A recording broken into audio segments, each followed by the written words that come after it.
सर्दियों के मौसम में कड़कड़ाती हुई रात में सब लोग अपने अपने घर के अंदर कैद हो गए थे और रात होते ही सब लोग रजाइयों में सो जाते हैं। रात के करीब 12 बजे ऐसे ही समय पर एक दिन डॉक्टर कमल के घर पर किसी ने रात को करीब 2:30 बजे दस्तक दी।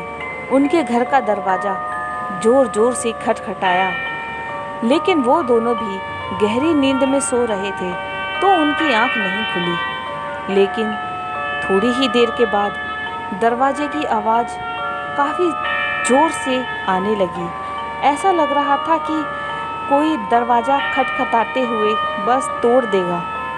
लेकिन आवाज़ सुनकर निशा और कमल की आंखें खुल गई और कमल उठते के साथ ही सीधा अपने घर के दरवाजे की तरफ गया। निशा भी उसके पीछे पीछे दौड़ी। निशा कमल की पत्नी थी। उसने कमल से कहा कि अभी आप दरवाज़ा मत खोलो। आपको याद है ना कि कुछ दिन पहले गांव वालों ने क्या बोला था।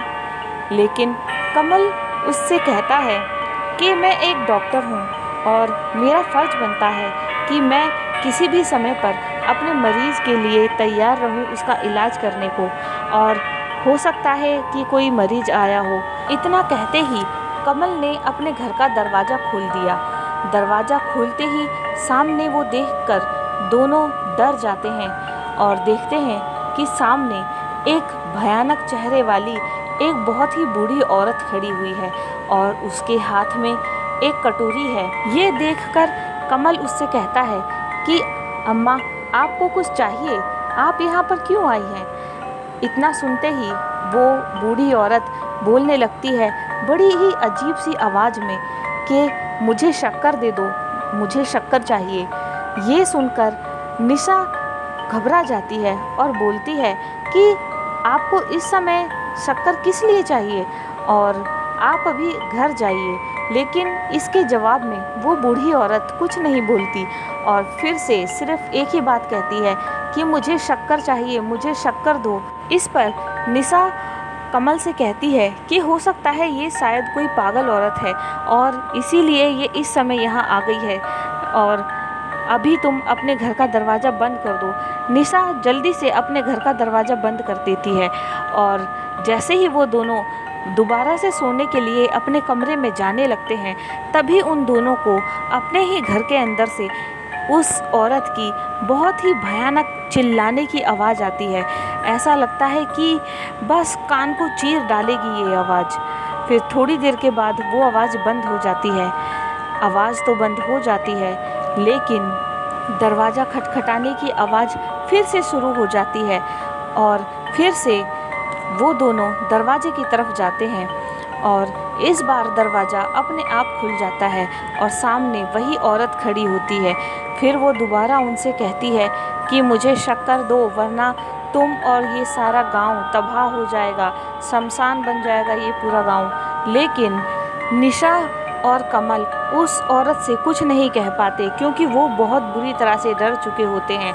फिर अचानक कमल कहता है कि सामने क्या है। फिर निशा सामने दोबारा देखती है तो वो औरत वहाँ सामने नहीं होती और फिर वो दोनों कमरे से बाहर निकल जाते हैं और देखते हैं कि वही बूढ़ी औरत एक पेड़ के ऊपर बैठी हुई होती है और कमल को घूर रही होती है।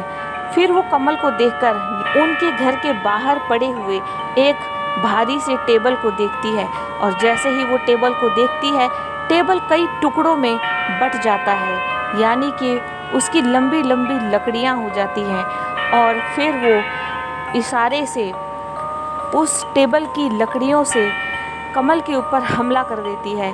लेकिन इस हमले से कमल बच जाता है। ये देखकर वो बूढ़ी औरत पेड़ से नीचे उतरती है और कमल का गला दबा देती है। थोड़ी देर के बाद चिल्ला चिल्ला कर निशा अपने गांव वाले लोगों को बुला लेती है और उन गांव वालों को देखकर वो बूढ़ी औरत वहां से गायब हो जाती है और फिर गांव वाले मिलकर कमल को वहां से उठाते हैं और उसको उसके घर में ले जाकर लेटा देते हैं। लेकिन थोड़ी देर के बाद कमल नींद में ही बहुत बुरी तरह से बड़ी ही अजीब आवाज़ में बड़बड़ाने लगता है और थोड़ी देर के बाद बड़बड़ाते हुए वो उठता है और कमरे के बाहर जाने लगता है। फिर ये सब देखकर गांव वाले उसे एक कुर्सी पर बांध देते हैं। कुछ ही मिनटों के बाद दोबारा कमल बहुत ज़ोर ज़ोर से बड़बड़ाने लगता है और उसकी आवाज़ बिल्कुल वैसी होती है जैसे कि वो बूढ़ी औरत की आवाज़ होती है और कमल की आंखें भी बहुत बड़ी बड़ी और काली हो जाती हैं और वो बड़ी ही अजीब तरह से बोलता है, छोड़ दो, मुझे जाने दो, वरना मैं कमल को अपने साथ ले जाऊंगी। लेकिन उसकी बात पर कोई विश्वास नहीं करता और उसको कोई नहीं खोलता, ऐसे ही बंधा रहने देता है। करीब आधे घंटे तक ये सिलसिला चलता है और एक बहुत ही ज़ोर का झटका सा कमल को महसूस होता है और उसके बाद कमल एकदम शांत हो जाता है। उसका शरीर एकदम ढीला हो पड़ जाता है और थोड़ी देर के बाद गांव वालों में से एक आदमी उसके पास जाता है। जब कोई हलचल नहीं होती तो वो कमल को टच करके देखता है कि कमल मर चुका है। ये सब देखकर निशा बहुत ज़्यादा घबरा जाती है। उसे समझ में नहीं आता कि ये सब क्या हो गया है उसके साथ। और निशा आज भी अपने पति का इंतज़ार कर रही है क्योंकि उसे यकीन ही नहीं हुआ कि उसका पति उसे छोड़कर हमेशा के लिए जा चुका है। गाइस, आपको हमारी ये कहानी कैसी लगी हमें हमारे कमेंट बॉक्स में ज़रूर बताना। हमारे चैनल को लाइक करना, सब्सक्राइब करना और मिलते हैं आपसे हमारी अगली खौफनाक वीडियो में।